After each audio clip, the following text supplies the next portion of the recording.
जिसने जुर्म के खिलाफ अपने ही परिवार वालों की गैर रजामंदी का मोर्चा खोला और जीत हासिल की।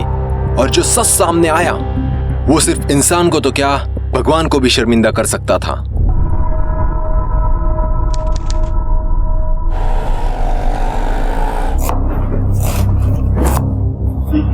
सोया, जल्दी से अपना होमवर्क पूरा करो और सो जाओ। मुझे भी कल होटल में देने वाली बिरयानी की तैयारी करनी है। अस्सलाम वालेकुम अब्बू। वालेकुम सलाम। रख दो उधर।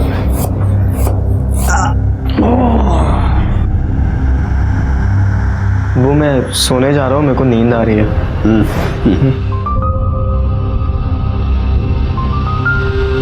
ये लीजिए अब्बू।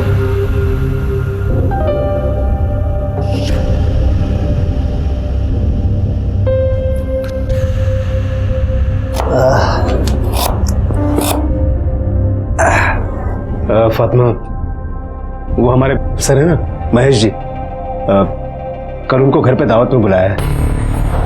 दावत? कैसी दावत? वसीम, तुम्हें पता है ना हमारा तलाक हो चुका है और अभी तक सुलह नहीं हुई। और अभी से तुमने अपने दोस्तों को यहाँ नहीं हुई तो हो जाएगी ना। हलाला के सिलसिले में मौलाना से बात हुई है ना। 80 साल के बुजुर्ग हैं, तुम्हें ज्यादा परेशानी नहीं होगी। तो क्या करूं?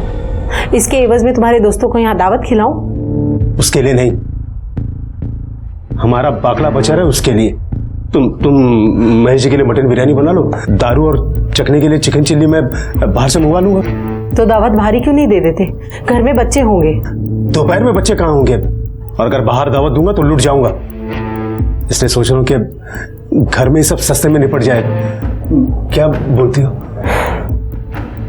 ठीक है, अब जाओ, जाकर मुंह हाथ धो लो, मैं आपके लिए खाना लगाती हूँ।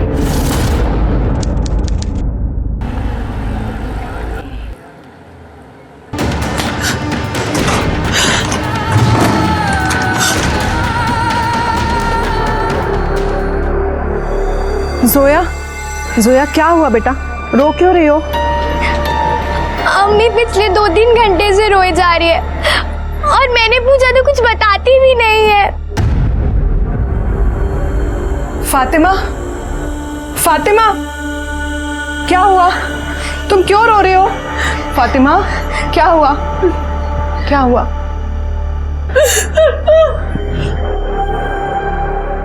जोया, तुम्हारे ट्यूशन का टाइम हो गया है ना? जाओ बेटा, अभी ट्यूशन जाओ, मैं हूं यहाँ पर, ठीक है? जाओ। फातिमा, अब बताओ क्या हुआ? ऑफिसर वसीम भाई, भाभी जी के पिछले बिरयानी का स्वाद आज भी याद है। वैसी होनी चाहिए बिरयानी आज भी। अरे साहब, फातिमा के हाथ में जादू है, जादू। मैं शर्त लगा सकता हूँ, उससे अच्छी बिरयानी आइटम बनेगी। फातिमा जी। अरे कुछ ले आओ भाई।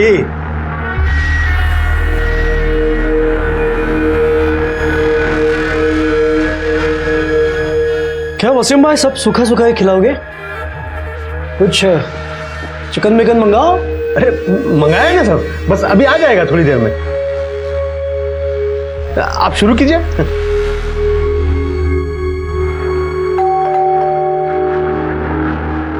ये लीजिए, चिकन आ गया। अब साथ और से, हाँ ले भाई, ये ले। ओके,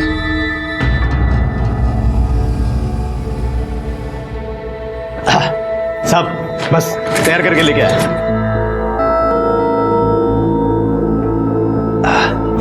अरे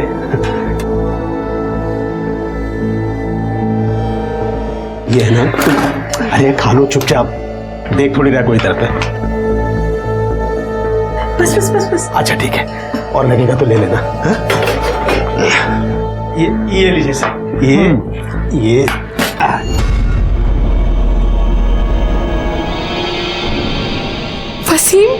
वसीम ने बिना हलाला के मेरे साथ ये गंदी हरकत की। वसीम उठिए। वसीम, हम बाज नहीं आएंगे ना अपनी पुरानी हरकतों से? बिना हलाला के आपने मेरे साथ नींद में ये गंदी हरकत। अरे कौन सी हरकत? मैंने क्या किया है? मैं तो ये खाते पीते सो चुका था, अब तुम्हारे जगाने पे तो जागा हूं।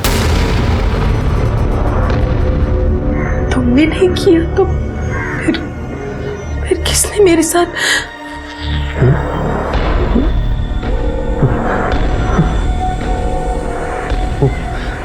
ये हरकत जरूर उस कमीने महेश की होगी। फातिमा, मैं तुम्हारे बगल में रहती हूँ, एनजीओ में काम करती हूँ और औरतों के हक के लिए लड़ती हूँ। फिर जब ये सब तुम्हारे साथ हुआ तो तुम मेरे पास क्यों नहीं आई? देखो फातिमा, तुम्हारे साथ जो हुआ है उसे बदला तो नहीं जा सकता, लेकिन जिसने भी तुम्हारा रेप किया है उसे सजा जरूर मिलेगी। हम अभी पुलिस स्टेशन जाएंगे और कंप्लेंट करेंगे, ठीक है? चलो मेरे साथ, चलो पुलिस स्टेशन जाएंगे हम। ओ मैडम, महेश को उसके की सजा जरूर मिलेगी, लेकिन अगर पुलिस में कंप्लेंट की ना तो पूरे एरिया में हमारी बदनामी हो जाएगी। और वैसे भी महेश का हम लोग कुछ नहीं बिगाड़ सकते, बहुत बड़ा आदमी है वो, पैसा है, रुतबा है, सब कुछ है। और हम एक गुजारिश करूं आपसे, आपका ये महिला मुक्ति मोर्चा ना हमारे घर से दूर रखिए, जाइए यहाँ से। वसीम भाई, आप मेरी बात को समझने की समझ आपकी बात, आप जाइए यहाँ से, नहीं करनी पुलिस कंप्लेंट। नहीं वसीम, मुझे कंप्लेन करनी है।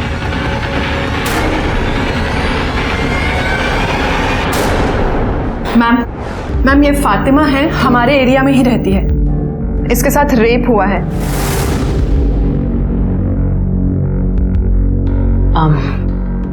आप जानती हैं उसे? नहीं, मैं नींद में थी, मुझे तो होश भी नहीं था।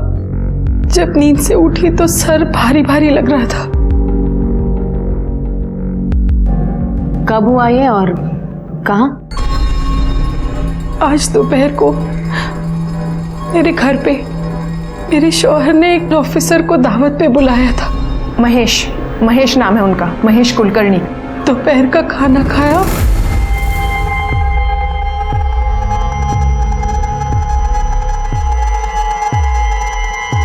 तो पता नहीं बेइंतहा नींद आने लगी। मैं जाकर भी अपने आप को जगा नहीं पा रही थी। मुझे बहुत नींद आ रही है, मैं थोड़ी देर सोने जा रही हूँ। बिरयानी रखी है अंदर, ले लीजिएगा। जाकर अपने कमरे में सो गई और जब उठी तो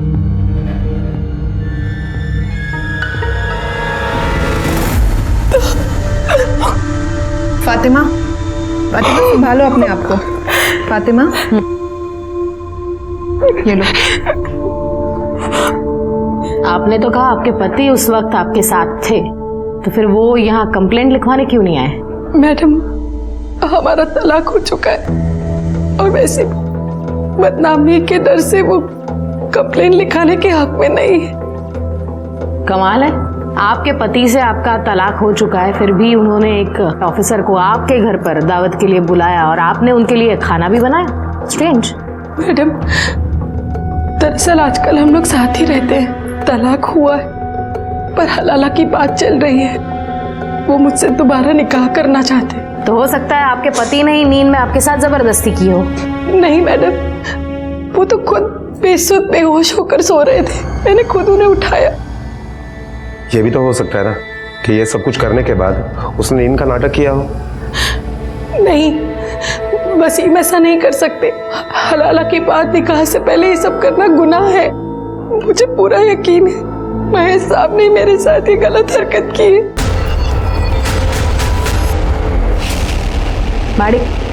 मेडिकल टेस्ट लगे होंगे। ओके मैडम, चलिए।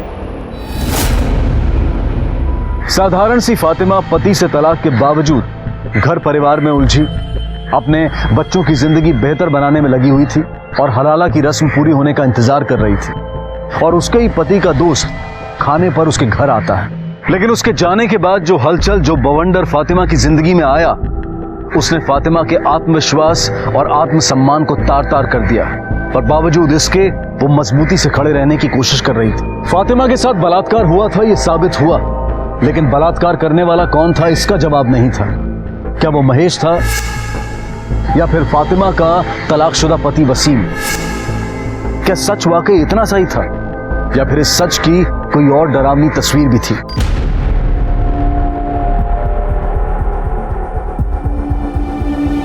ये फातिमा का ही घर है ना? जी अम्मी का ही है। बेटा, हम मुआवना करने आए, आप थोड़ा वहां खड़े रहना और किसी भी चीज को हाथ मत लगाना।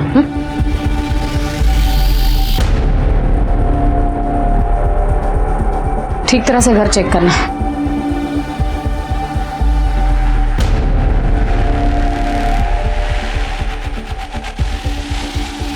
मैडम। हाँ। मैडम ये देखिए, इतनी सारी बिरयानी, ये पार्सल का डिब्बा, ये झूठी खांडवी, बाहर शराब की बोतलें, 2 ग्लासेस। मुझे लगता है कि फातिमा सच बोल रही है और हो सकता है कि इसी खाने में नींद की दवाई मिलाई गई हो और शायद उसी बेहोशी की नींद में महेश ने या फिर खुद वसीम ने उस पर रेप किया हो। एक काम करना, सब एविडेंस कलेक्ट करना और ग्लासेस और बॉटल फिंगरप्रिंट्स के लिए लैब में भेज देना।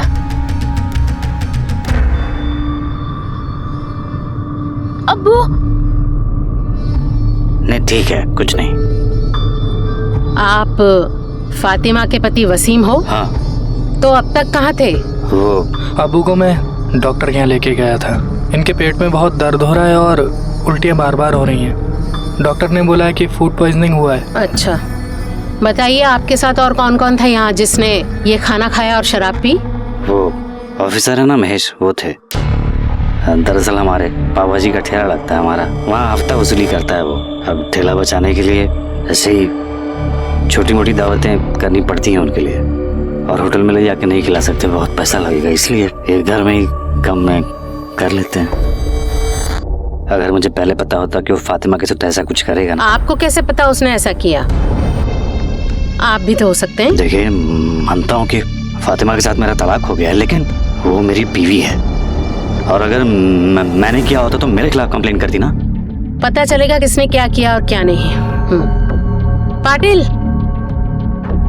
इनका मेडिकल टेस्ट कराओ। साहब, वो महेश साहब का क्या है ना, वो सबको ही दुखी करते हैं, सबसे हफ्ता लेते साहब।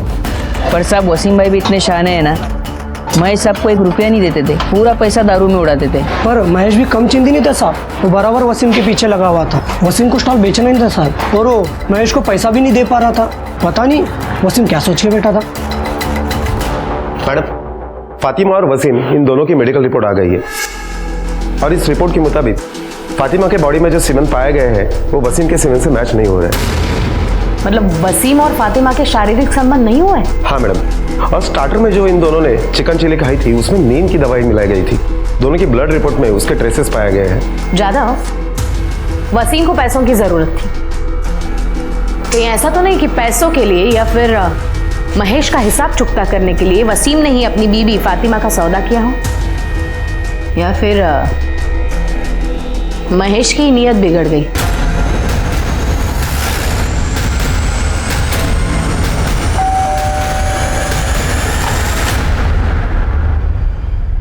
महेश है घर पे? बुलाइए उसे, हमें उससे कुछ बात करनी है।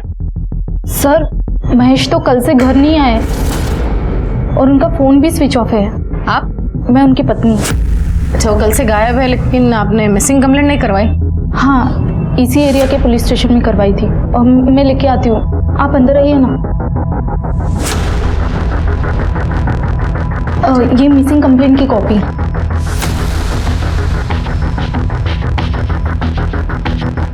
महेश का नंबर दे, और जैसे वो घर पे आता है हमें इन्फॉर्म करना। नंबर है 996711।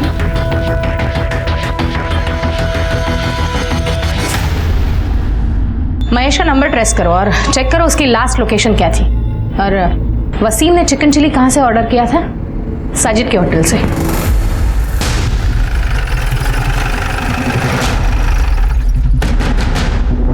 यहाँ साजिद कौन है? मैं हूँ मैडम। आपके यहाँ से फातिमा और वसीम के घर पे 18 तारीख को चिकन चिली गई थी। हाँ, गया था मैडम। आप जानते हैं फातिमा और वसीम को? जानता हूँ। कितनी अच्छी तरह से जानते हो? अब अच्छी तरह से जानता हूँ। फातिमा हर रोज हमारे यहाँ 25 किलो बिरयानी बेचती थी, तो काम का वास्ता हुआ ना मैडम। तो आपको ये पता होगा कि उसके साथ रेप हुआ है? नहीं। और आपके यहाँ से जो चिकन चिली गया है उसमें नींद की दवाई मिलाई हुई थी। देखिए मैडम, ये सब के बारे में मुझे कुछ भी नहीं मालूम है। कहीं ऐसा तो नहीं आप ही ने मिलाई और बाद में जाके फातिमा के साथ ये हरकत की हो? देखिए मैडम, मैं सच कह रहा हूँ, मैंने कुछ भी नहीं किया है। पाटिल, या ना मेडिकल टेस्ट साठी घेऊन जा। Okay madam. देखिए मैडम, मैं कुछ नहीं किया। मेरी बात जो बोला है उतना ही कर, चल। देखिए सर, मैं कह रहा हूँ मैंने कुछ नहीं किया। फातिमा, कैसी है तू? सुना तेरे बारे में, सुन के बहुत बुरा लगा। मतलब समझ में नहीं आता कि कोई इतनी उम्र वाली औरत के साथ क्या जाने कैसा आदमी होगा वो, जो कहीं तूने जाने अनजाने में उससे कुछ इशारा नहीं किया ना? आप यहाँ अम्मी को हमदर्दी देने आई है या उनकी जले पे नमक छिड़क रही है? आपकी झूठी हमदर्दी ना अपने पास रखिए। जाइए अपना काम करिए, जाइए। फातिमा, अंदर आओ।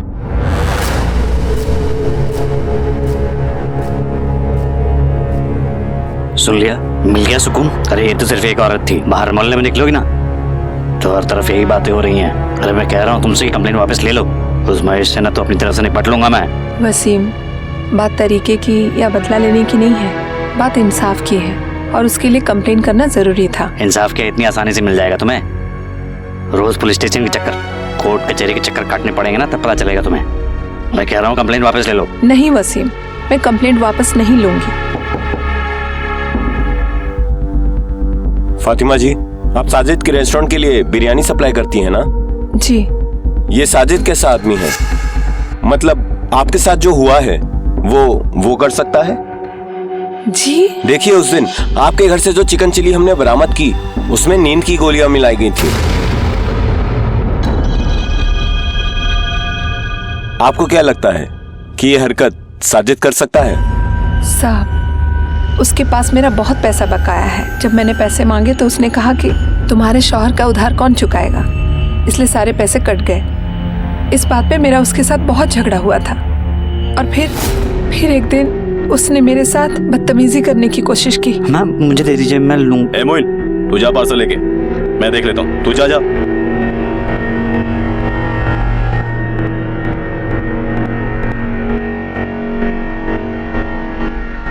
दाद देता हूँ आपकी हिम्मत का। कैसे कर लेते हैं ये सब आप अकेले? अरे वसीम जैसे शौहर पे तो लानत है, सारा बोझ आपके कंधे पे डाल दिया उसने। देखिए, मुझे आपसे बहुत हमदर्दी है। आप अपने आप को अकेला मत समझिए, मैं हूं आपका अकेलापन दूर करने के लिए। तुम्हें कभी किसी चीज की भी जरूरत पड़े मेरे पास आ जाना, ठीक है? ये पैंतरे ना किसी और पर आजमाना। मुझे जरूरत नहीं है किसी फरिश्ते की। और आज के बाद अगर ऐसी हिमाकत की तो इसी डेगची में डालकर तुम्हारी बिरयानी बना दूंगी, समझे? अरे वसीम ने तुझसे पैसे उधार लिए थे और वो तुझे रिटर्न नहीं कर पा रहा था, तो वो पैसे वसूलने के लिए तूने उसकी बीबी फातिमा के साथ गलत हरकत करनी चाहिए। लेकिन जब उसने इनकार किया तो जबरदस्ती तूने उसके ऊपर अपनी मर्दानगी साबित की, है ना? खुदा कसम साहब, कोई माजरा नहीं था। फातिमा वो गलतफहमी हो गई थी, मेरी हमदर्दी को वो गलत समझ बैठी। उसने इतराज किया ना, उसके बाद से तो मैंने उसकी मदद करनी ही छोड़ दी। मैं सच कह रहा हूँ। चलिए, हमदर्दी का लेवल तो हम लोग बाद में पता कर लेंगे। पहले बता, महेश के साथ तेरा क्या वास्ता था? महेश भाई से मेरा कोई वास्ता नहीं है। अच्छा ठीक है, बता, फातिमा के घर उस दिन चिकन चिली का पार्सल लेकर कौन गया था? पार्सल? हाँ, वो मेरा डिलीवरी बॉय है ना, मोइन। मैं पार्सल लेके गया था मैम, पर मैंने कुछ नहीं किया। पार्सल में नींद की दवाई तूने अपनी मर्जी से मिलाई थी या फिर वसीम, साजिद या महेश के कहने पर? मैंने कुछ नहीं, मैंने कोई दवाई नहीं मिलाई साहब। पाटिल, मेडिकल टेस्टसाठी घेऊन जायला. हो मॅडम.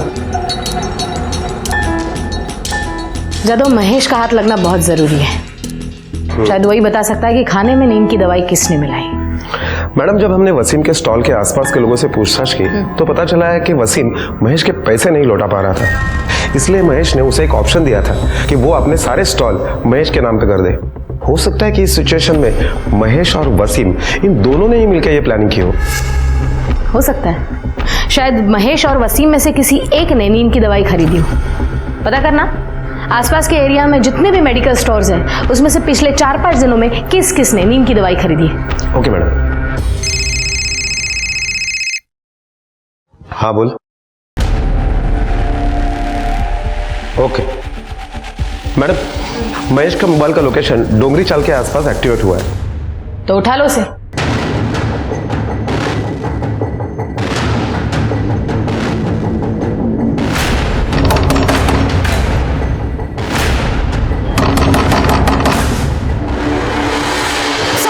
बता रहा हूँ। मैं मानता हूँ मैं वसीम के यहाँ खाने पे गया था, लेकिन मैंने उसकी बेबी का रेप नहीं किया। मुझे कुछ नहीं पता। तो सिर्फ तेरे खाने में नींद की गोली क्यों नहीं थी? वो वसीम मुझे फंसाने की कोशिश कर रहा है। उस दिन स्टार्टर खा के मैं चुपचाप चला गया था वहां से। उसके बाद क्या हुआ मुझे कुछ नहीं पता। तुझे कुछ नहीं पता तो तू गायब क्यों हुआ था? फोन क्यों बंद था तेरा? वो उस दिन में ही वसीम ने मुझे शराब पिलाई थी। 2 पेग होने के बाद ही मेरा सर दर्द करने लगा, इसलिए मैं वहां से मेरे ससुर का डोंगरी में घर है, वहां चला गया था। खाली है वो घर और उसकी एक चाबी मेरे पास है। वहीं पे था मैं, चार्जर नहीं था, फोन बंद पड़ा। दूसरे दिन मैं उठा तो मेरा फोन स्विच ऑफ था। नया चार्जर लेके फोन चार्ज किया, तब मुझे घर से ये बात पता चली कि ये सब हुआ है। इसलिए डर के मारे मैंने फोन बंद कर दिया और वही डोंगरी में छुपा रहा। मैंने कुछ नहीं किया। मार्टिन, मेडिकल टेस्ट लगे होंगे। हो मैडम, चल। मैडम, महेश के कॉल रिकॉर्ड के हिसाब से उस दिन वो वसीम के घर पे 2:30 बजे तक था और उसके बाद 5 किलोमीटर दूर वो चाली में था। वो 3 दिन तक वहीं था। कहीं ऐसा तो नहीं कि महेश के जाने के बाद किसी और ने ही ये रेप किया? हो सकता है, लेकिन महेश के मेडिकल रिपोर्ट्स आने तक कुछ नहीं कहा जा सकता। अगर महेश का सीमन और फातिमा के बॉडी पे मिला हुआ सीमन मैच होता है और डोर पे महेश के फिंगरप्रिंट्स मिलते तो डेफिनेटली रेप महेश ने किया है। लेकिन ये सब महेश के रिपोर्ट्स आने के बाद, तब तक if and buts, get the reports. Okay ma'am.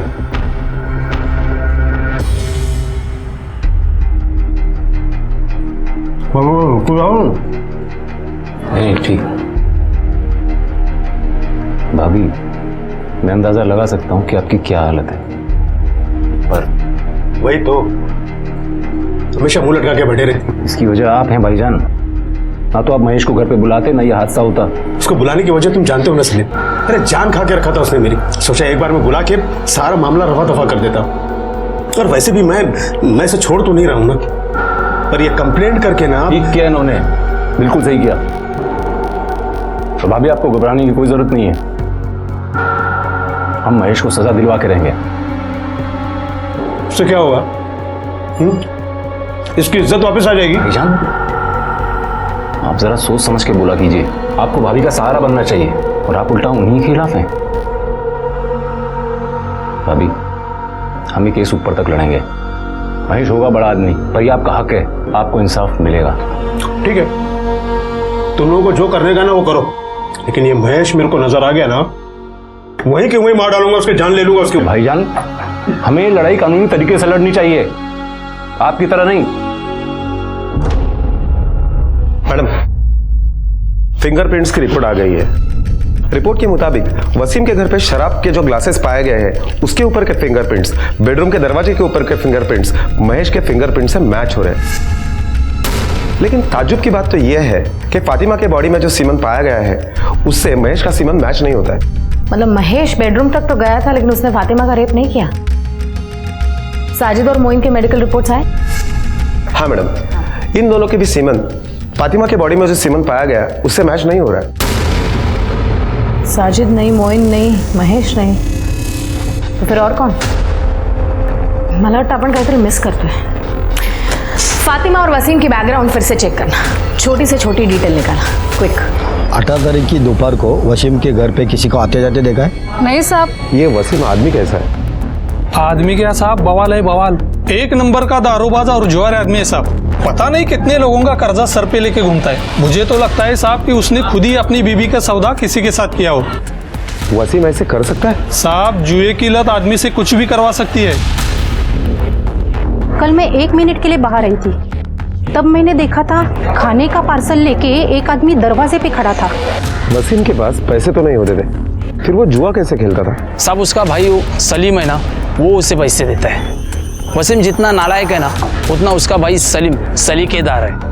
वो सलीम ही है, वरना वसीम अपना स्टॉल कब का बेच चुका होता।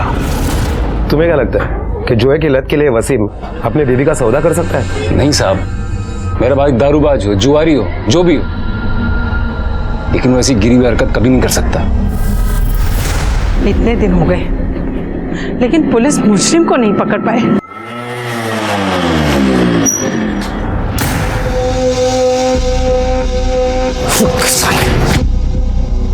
वसीम भाई, तुम मुझे जानबूझ के फंसा रहे हो, क्यों? क्या बिगाड़ा है मैंने तुम्हारा?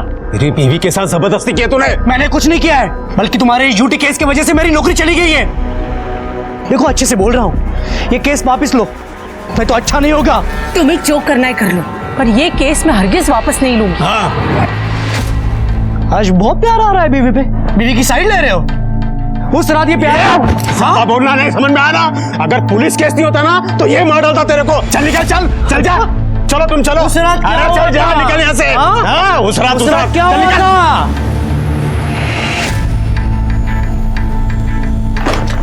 वसीम, वो किस रात के बारे में बात कर रहा था? क्या बात कर रहा था वो? तुम अब भी उसी बात पे अटकी हो। उसे उसके की सजा मिलने वाली है, इसलिए पागल हो गया है वो, कुछ भी बकवास कर रहा है। नहीं वसीम, कुछ बात तो है। कुछ दिनों पहले तक तुम हलाला करने के लिए मेरी जान के पीछे पड़े थे, और जब से यह हादसा हुआ है तब से तुम हलाला का जिक्र तक नहीं करते। तुम मुझसे निकाह करना चाहते हो ना? तुमसे निकाह कौन करेगा अभी, वो भी ये हादसा होने के बाद? क्यों? हलाला चल सकता है तो हादसा क्यों नहीं? बिल्कुल नहीं चल सकता, क्योंकि वो एक रस्म है और ये एक बदनुमा धब्बा। कितने दोगले इंसान हो तुम। मैं क्या तुम? मुझे तो लगता है ये तुम्हारी ही साजिश है। निकाह करने की बहुत जल्दी थी ना तुम्हें, इसलिए तुमने ये सारा तमाशा किया है। वसीम, मेरे बारे में ऐसी सोच रखते हो? इतनी बेगैरत हूं मैं? तुम क्या हो, कैसी हो, ये आज मुझे पता चला। बात करते। बदनामी लोगों की नजरों में सवाल फातिमा को भेद रहे थे। दूसरी तरफ वो मानो हताश होने लगी थी कि उसे इंसाफ मिलेगा भी या नहीं। तीसरा झटका वसीम का व्यवहार। वो उस घिनौने जुर्म की जिम्मेदारी उसी के सर पर डालना चाहता था। वसीम को लेकर फातिमा पहले से ही असहज थी और महेश की उस रात वाली बात उसके दिलो दिमाग में घर कर गई थी। अब उसका असहज होना आशंका में बदल गया था, लेकिन अब तक हासिल कुछ नहीं था सिवाय दर्द और बदनामी के। पुलिस पूरी कोशिश कर रही थी, कई सस्पेक्ट थे, लेकिन अभी साबित होना बाकी था कि कौन असली गुनहगार था और किसने फातिमा के साथ बलात्कार किया था। एक तो आप मुजरिम का पता नहीं लगा पा रहे हैं, ऊपर से इसे बार बार पुलिस स्टेशन बुलाकर परेशान कर रहे हैं। आखिर चल क्या रहा है? मैडम, आप प्लीज शांत हो जाइए। हम हमारी तरफ से पूरी कोशिश कर रहे हैं और हमें इनसे बात करने दीजिए। फातिमा जी, आप बैठ जाइए प्लीज। वसीम को जुए की लत थी और उसकी वजह से आप दोनों में झगड़े भी होते थे, क्या ये सच है? जी, जुए की वजह से सब बर्बाद कर दिया था उसने। और एक दिन तो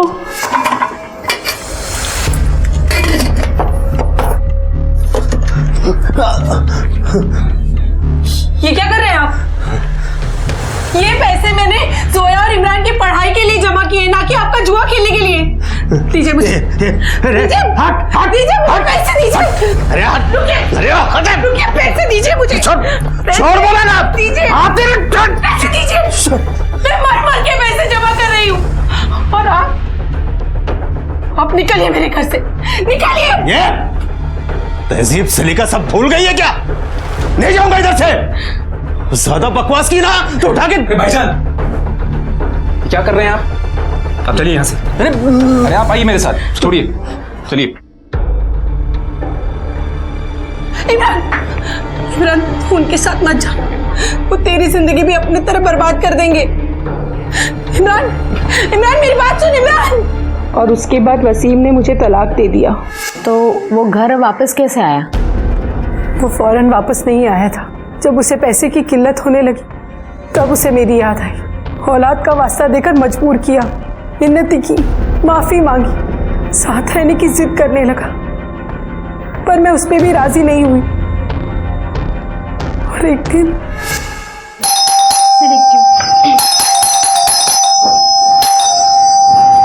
अम्मी, अब्बू की तबीयत बहुत खराब है। अम्मी प्लीज आप मेरे साथ चलिए, अब्बू को आपकी जरूरत है। अम्मी प्लीज, अम्मी मेरे साथ चलिए। इमरान, मैं कहीं नहीं जाऊंगी और उस आदमी के यहाँ तो कतई नहीं। अम्मी प्लीज प्लीज मेरी बात मानिए, अब्बू को आपकी जरूरत है और चाचू भी घर पर नहीं है। अब्बू अकेले, और अब्बू के लिए तो मेरे लिए और जोया के खातिर प्लीज चलिए।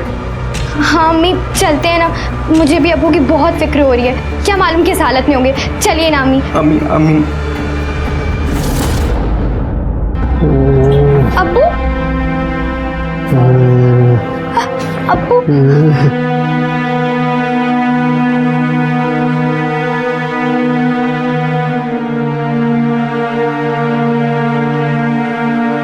इमरान, ठंडा पानी और कपड़ा लेकर आ।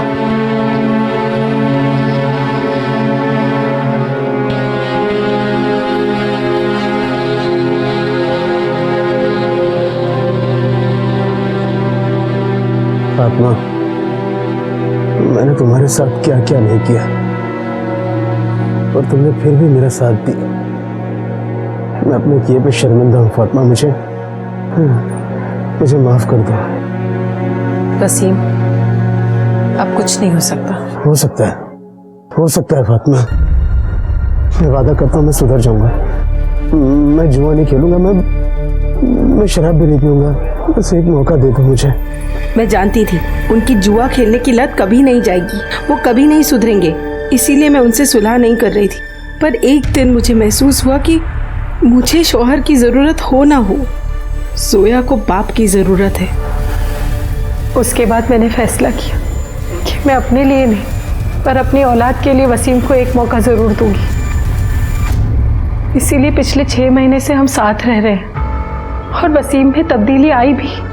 उसकी जुए की लत छूटने लगी, एक जिम्मेदार शौहर और बाप होने की कवायद करने लगा।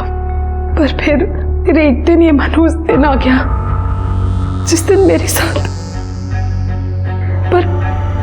पर कुछ दिनों से उसका बर्ताव बहुत अलग है। पहले तो वो हमेशा निकाह और हलाला की बात करता था, लेकिन आजकल नजरअंदाज करता है। शायद महेश ने मेरे साथ ऐसा किया इसलिए। महेश ने आपके साथ कुछ नहीं किया, सबूत है हमारे पास। फिलहाल आप जा सकती है, केस में कुछ डेवलपमेंट हुआ तो definitely I will get back to you. चलो फातिमा,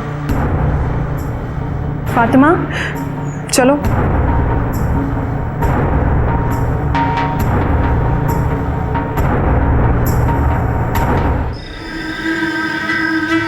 इमरान, तुम्हारे अब्बू कहाँ हैं? इमरान, मैं तुमसे कुछ। इमरान, 2 पाव देना।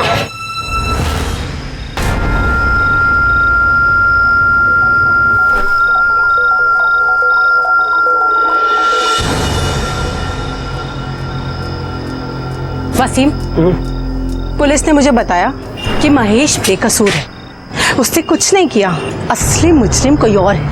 महेश नहीं है तो फिर दूसरा कौन हो सकता है? ये तो तुम ज्यादा अच्छे से जानते होंगे ना, क्योंकि चिकन चिली तुमने मंगवाया था और उसमें नींद की दवाई थी। तुम कहना क्या चाहती हो? यही कि कहीं ये सब तुम्हारे इशारे पर तो नहीं हुआ। क्या पक रही हो तुम? वक्त नहीं रही हूँ वसीम, तलाक के बाद भी तुमने 2 बार मेरे साथ जबरदस्ती की, तब मैं कुछ नहीं बोली, लेकिन अब बर्दाश्त नहीं करूंगी। अगर इस सब में तुम्हारा हाथ हुआ ना तो मैं तुम्हें छोड़ूंगी नहीं। मैडम, पता चला है कि वसीम जिन लोगों के साथ जुआ खेलता था उनके नाम है महेश, साजिद और चाल का मालक संपतराव। मैडम, और एक बात पता चली है, ये वसीम जिस एरिया में रहता है उसी एरिया में एक जावेद नाम का चरसी आदमी रहता है। ये सब लोग मिलकर उसके घर पर ही जुआ खेलते हैं।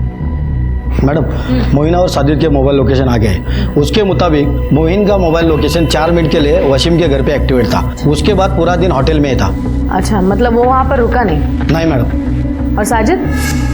मैडम, साजिद के मोबाइल के लोकेशन के मुताबिक वो पूरा दिन सुबह से लेकर शाम तक होटल पर ही था।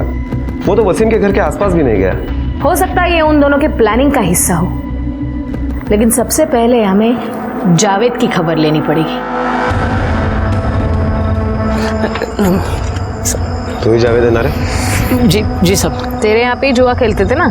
अरे नहीं मैडम, वो तो इसी टाइम पास के लिए पत्ते खेलते बगैर पैसे के। हाँ। अच्छा, अब सच सच बोल दे। बहुत हो गया तेरा नाटक, तेरी पूरी कुंडली निकाली है मैंने। ऑफिसर महेश कुलकर्णी भी आता था ना तेरे पास जुआ खेलने के लिए? जी मैडम। उसका और फातिमा का कुछ लफड़ा था, बोला था तेरे को कुछ? फातिमा के रेप केस के बारे में कुछ जानता है? मैडम, मैं खाली एक ही बात जानता हूँ, मंगता तो वो बता देता हूँ, पर मेरा नाम किधर नहीं आना मंगता। बोल। उस दिन वो फातिमा का पति वसीम भाई मेरे पास आया था जुआ खेलने।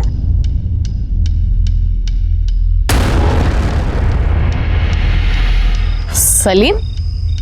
सलीम भी जुआ खेलता है? जी जी। वसीम जुआ खेलता है? हाँ साहब। और तुम? मुझे ये सब पसंद नहीं है, इसलिए कभी नहीं खेलता। सलीम ने हमें झूठ क्यों बताया कि वो जुआ नहीं खेलता? और कौन कौन था? और हमारे वो चाल का मालिक संपत राव भी था। ये लो लाओ इधर, आज अपन का दिन है भाई लोग, संभल के। ये लो, आज सबको कंगाल करके छोड़ूंगा मैं। पहले चाल चल वसीम, देखते हैं आज कौन किसको कंगाल करता है। ये ले, सबसे बड़ा दाव, अहमद।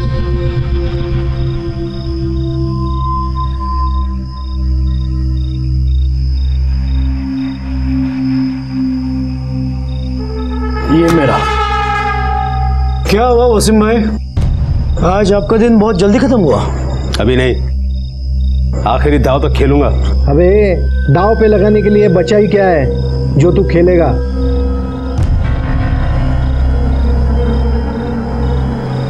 अरे निकलेगा भी, देख कैसे।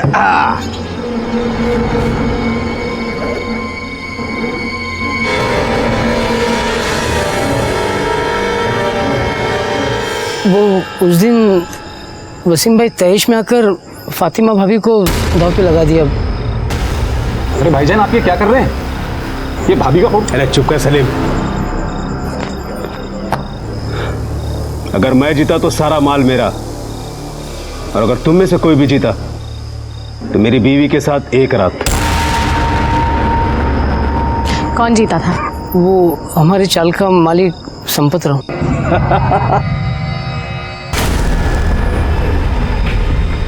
3 बेगम।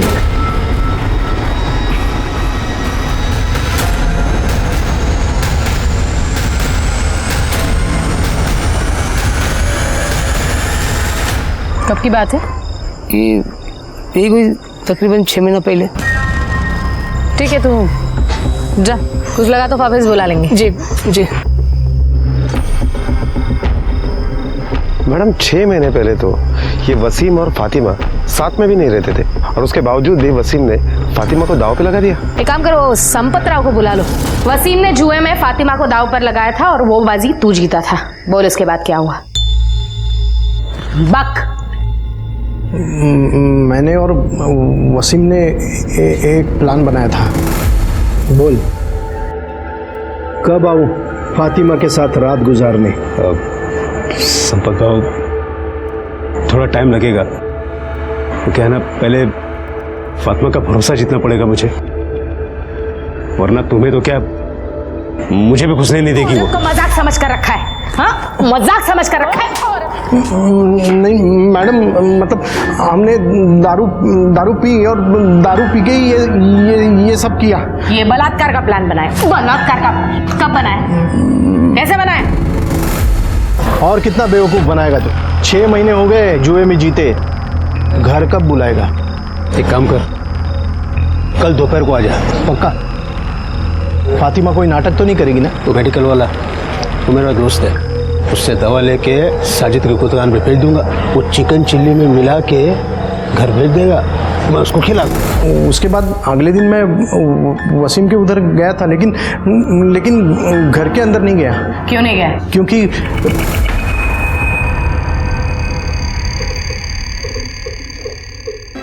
उसके बाद मैं अपने घर चला गया। शाम को मुझे पता चला कि फातिमा का बलात्कार हुआ है।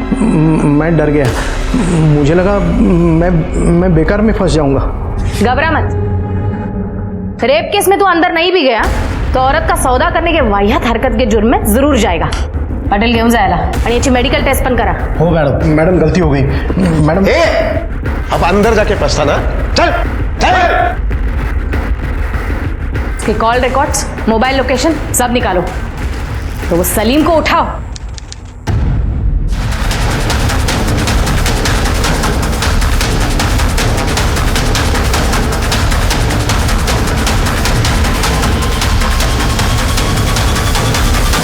कहाँ भाग रहा था? मैं भाग नहीं रहा था मैडम, मैं तो कुछ जरूरी काम से जा रहा था। अच्छा, अब कहीं जाने की जरूरत नहीं है तुझे।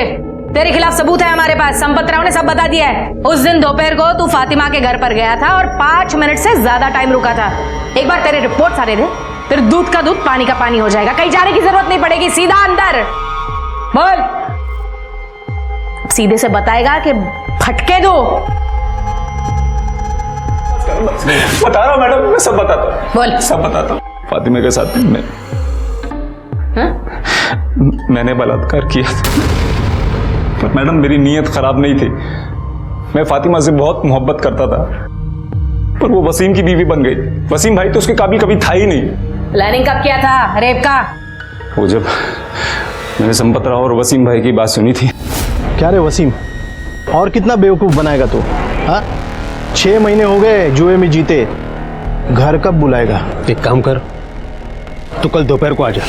उनकी बात सुनने के बाद मेरे को लगा कि एक बारी के लिए फातिमा को हासिल कर सकता हूँ। वसीम भाई और फातिमा का तालाक होने के बाद मैंने उसके करीब जाने की कोशिश की थी, पर मैं कामयाब नहीं हुआ। जिस दिन संपत राव फातिमा के घर जाने वाला था, उस दिन मैं पहले से ही घर पे नजर गड़ाए बैठा था, और जैसे ही महेश घर से बाहर निकला तो संपत राव के आने से पहले मैं घर में घुस गया। जैसे ही मैं घर में घुसा, मैंने देखा फातिमा अपने कमरे में नशे में सोई थी। मैंने उस मौके का फायदा उठाया और उसके साथ सोया। मैं नहीं वसीम भाई को जुआरी बनाया। उसको जुआ खेलने के लिए पैसा देता था ताकि वो शराब और जुए की लत में हमेशा उलझा रहे, और उसका स्टॉल और फातिमा को मैं हासिल कर लूं।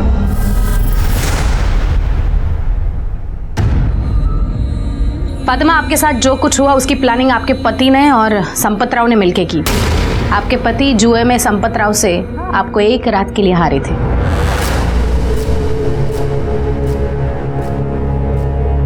वसीम, तुमने ये क्यों किया? मुझे माफ कर दो। रुकिए, असली गुनहगार कोई और नहीं, सलीम है। यह हरकत आपके साथ उसी ने की है।